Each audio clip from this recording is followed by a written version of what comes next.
When it comes to coronavirus and the pandemic, how are you guys holding up?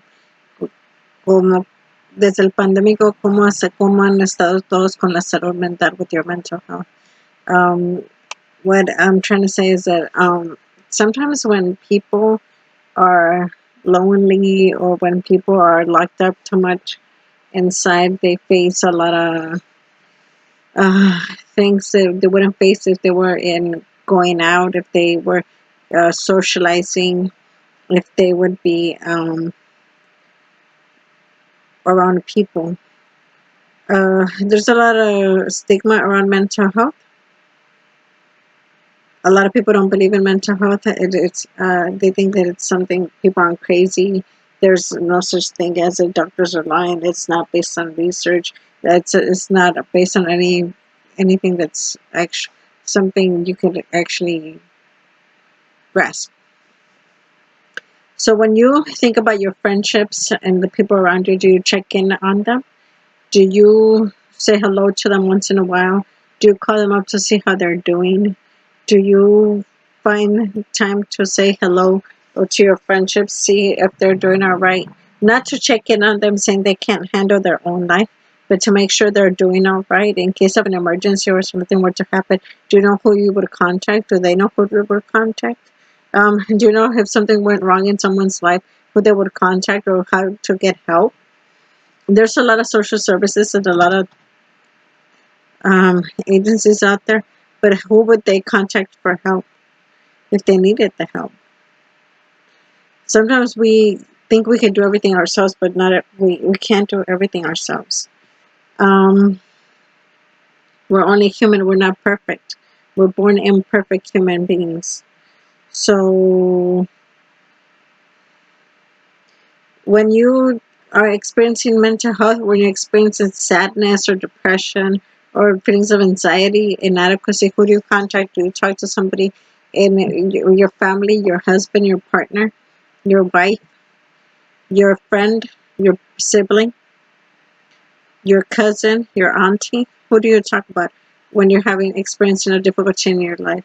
Sometimes it might be something that you're outgrowing in your life. It might be something that you're destined to become. It's something that a problem you're having, a slight problem might be big or not. Sometimes you need temporary therapy. Sometimes you don't. Social workers a lot of times refer you to services. Social workers can be mental health therapists, or they could give referrals and they could help temporarily. A psychologist give therapy and do testing. Psychiatrists do medication. So sometimes a medication might help temporarily to relieve problems of anxiety, depression, stress in your life, uh, other personality disorders. Sometimes it's long-term medication, sometimes it's short-term medication, sometimes therapy goes along with it, sometimes it doesn't. Sometimes some people need therapy and medication, some people need therapy, some people need medication, some people need a social worker, some people need a psychiatrist or a psychologist. It depends on what you're looking for. Some people need to be evaluated. It depends on what it is. My major is psychology. I'm just ranting about psychology. Um, my passion in life, something that I studied when I was in college. Um, when you think about the people in your life, do you want what's best for them? Do you check in on them, making sure that they're okay? Talk to them about not check in and making sure that they're okay, just making sure that they have what's needed in their life.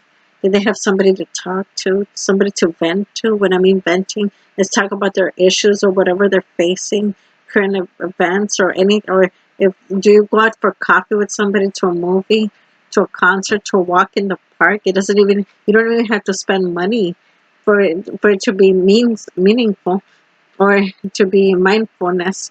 It can be something free, something that fairly inexpensive, or a call on the phone, or a text message, a Facebook message, or anything like that, a Zoom meeting.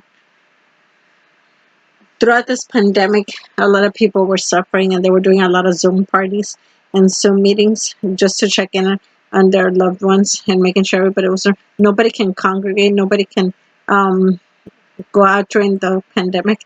So they were doing Zoom parties and making sure everybody was doing all right. They were doing phone calls. Only a couple people could visit your house, not a lot of people because of the because it could have been contagious. So a lot of people were affected with mental health during the pandemic. A lot of students were affected with mental health because they couldn't socialize. I bet because of they couldn't socialize, they're gonna start. A lot of people are gonna start having socialization anxiety, so socialization issues and anxiety. Which they're scared to go out. They're not used to being with people. Some people are very awkward in life. They're not used to socializing, but it's a part of their disorder, or that's just a part of their personality. And imagine if they're not socializing, you have to practice getting better to socialize. Then you get awkward, you don't know what to say. And if you're quiet, some people are quiet, some people are shy. And quiet is not the same thing. Shy and quiet is not the same thing. um, or you might be insecure of yourself. I don't know. It's just, who did you check in with during the pandemic? How did you check in with yourself and with others during the pandemic? And even if it's not the pandemic, throughout your life, how are you keeping up with your own mental health, with your own sanity, and with the life, with other people's issues too? That's all I wanted to say. Thank you.